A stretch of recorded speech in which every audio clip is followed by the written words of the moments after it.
Hello guys, today I'm going to tell you about that infinite token. Now before we start the video, let's share my legal disclaimer. This video is only for educational purpose. Do your own research for the investing. According to the white paper, Infinite IN is an AI powered infrastructure layer that enables anyone to create, share and execute complex multi-step DeFi strategies through autonomous agents, transforming sophisticated finance into accessible one-click workflows. AI agent infrastructure. A swarm of specialized AI agents translates natural language into executable DeFi strategies across 35 plus protocol and 14 plus chains. Democratized strategy creation. Its prompt to DeFi features let users describe strategies in plain English,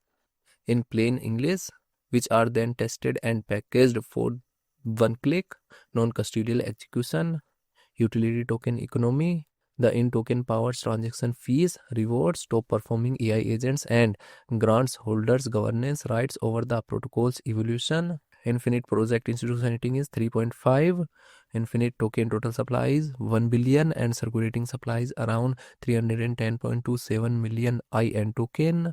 IN token is listed on Binance Alpha, KuCoin, Kraken and other exchanges. If I share my opinion with you, then this project up to 80% chances is that it is a legit or good project. So guys, don't take my opinion as a financial advice. Do your own research for the investing. Thanks for watching.